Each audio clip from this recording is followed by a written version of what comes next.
Papalabasin ng administrasyon na ako ay isang terorista sa loob at labas ng Pilipinas. Para mailibing ako kasama ang katotohanan kahit saan man ako pumunta. Sinabi na agad sa akin ni Speaker Romualdez na kailangan ko makapag-deliver ng 2 billion pesos kada buwan para sa pagdi-deliver ng male-maletang pera patungo sa bahay ni Speaker. Ang sinabi mismo ni Speaker Martin sa akin na hati sila ni Pangulong Marcos sa perang yon para gamitin bilang bagsakan at imbakan ng pera mula sa mga SOP, collection at deliveries na para sa Pangulo. Huwag mo akong pigilan sa mga insertions ko. Huwag ka nang makialam sa budget. Ang gusto niya ng 50 billion pesos na insertion. Ngunit ang sagot ng Pangulo, humingi ka ng bago or dagdag na insertions.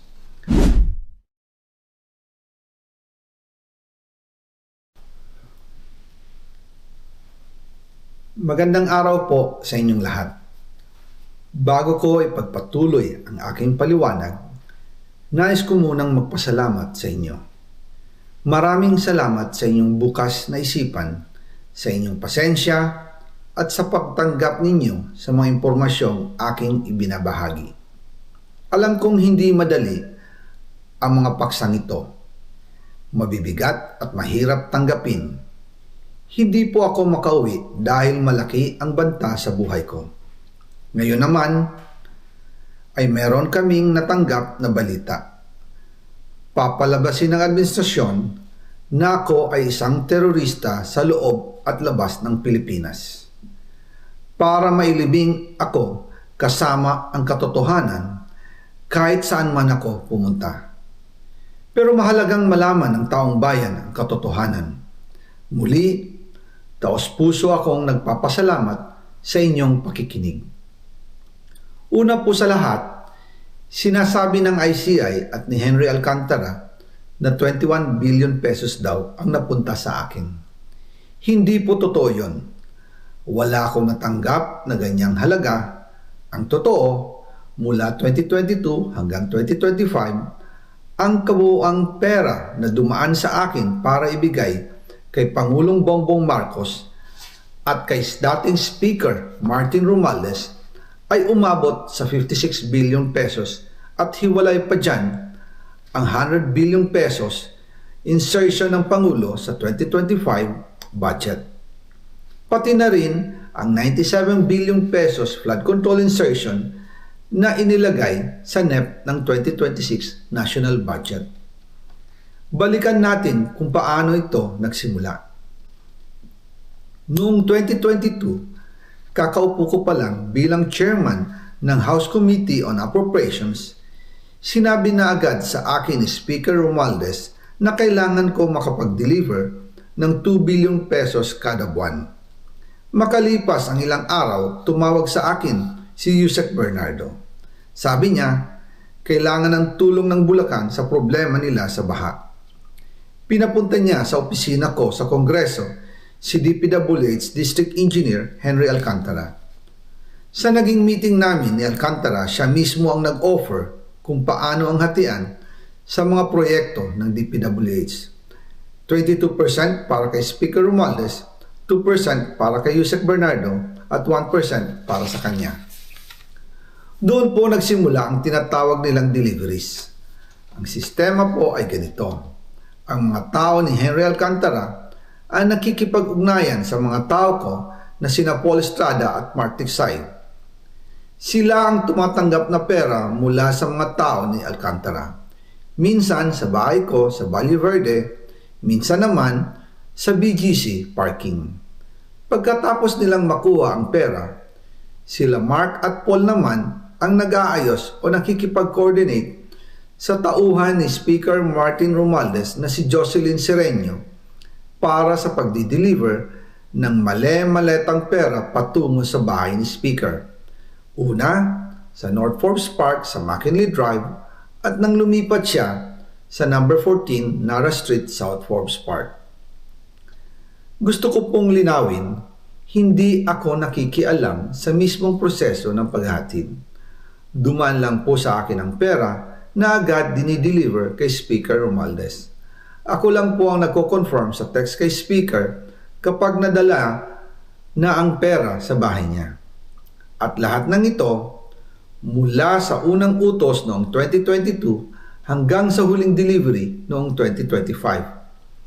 Umabot sa mahigit 55 billion pesos plus ang naihatid sa bahay ni dating Speaker Martin Romualdez.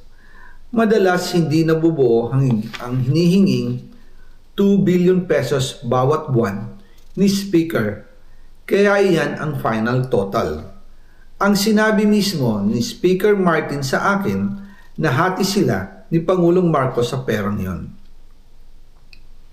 Ang listahan ng mga deliveries na ito, kung kailan, magkano, at saan dinala, ilalabas ko po kasabay ng video na ito. Noong November 2024, habang nasa proseso kami ng pagtatalakay ng budget, nakipag-meeting sa amin ni Speaker Martin si Yusek Jojo Cadiz. Sabi niya, masama raw ang loob ni Pangulong Marcos, wala raw siyang natatanggap na remittance. At dahil laging napapagalitan si Speaker Martin ng Pangulo mula Setyembre hanggang November, inutusan niya ako na mag-deliver ng 1 billion pesos para kay BBM. Ayon pa kay Yusek Jojo, nang ipaalam niya ito sa Pangulo, ang utos sa kanya ng Pangulo ay mag-ingat at siguraduhin si Yusek Jojo lang ang maghahatid.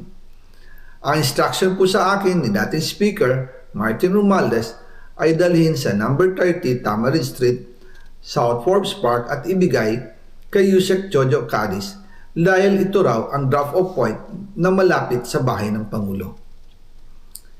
Sinabi rin po sa akin ni Speaker Martin Romualdez na si PBBM ang nag-utos sa kanya na bilhin ang bahay sa number 30 Tamarind Street para gamitin bilang bagsakan at imbakan ng pera mula sa mga SOP, koleksyon at deliveries na para sa Pangulo. Noong December 2, 2024, personal kong i-deliver ang 200 million kay Yusek Jojo Cadiz sa number 30 Tamarind Street, South Forbes Park. Ayon sa kanya, dadalhin daw niya ito sa bahay ng Pangulo sa number 41 Nara Street, South Forbes Park. Kasunod nito, noong December 5, 2024, muli akong nag-deliver ng 800 million sa parehong address at Yusek Jojo Cadiz pa rin ang tumanggap.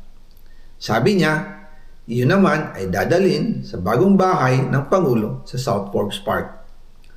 Sa kabuuan, 1 billion pesos ang personal kong naihatid. Ako mismo ang nagbigay ng pera, kasama ang aking driver at mga tauhan.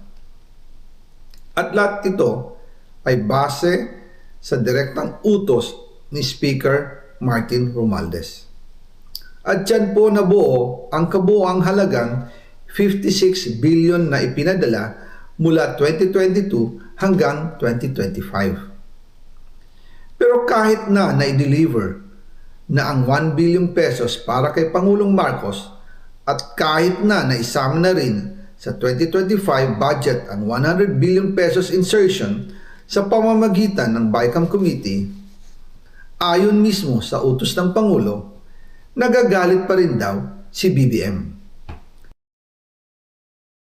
Hi everybody, how are you doing? I'm a TikTok refugee, but I'm pretty from within, from within, from within, from within, from within, from within. You might not get what I'm saying, I might not catch what you're speaking, but hey, that's okay, we'll figure it out, come what may. Come on friends, follow me on Red Note. Let's open the fridge, let's build a bridge. We can vibe and chat, let's go. I know it sounds crazy, I know it feels funny, but hey, maybe it's not so bad. Locking ourselves inside won't make us any smarter, so don't be scared. Come on friends, I'm a TikTok refugee, but I'm pretty from within, from within, from within. Let's open the fridge, let's build a bridge, let's vibe, create and share. Please follow me. Follow me, follow me.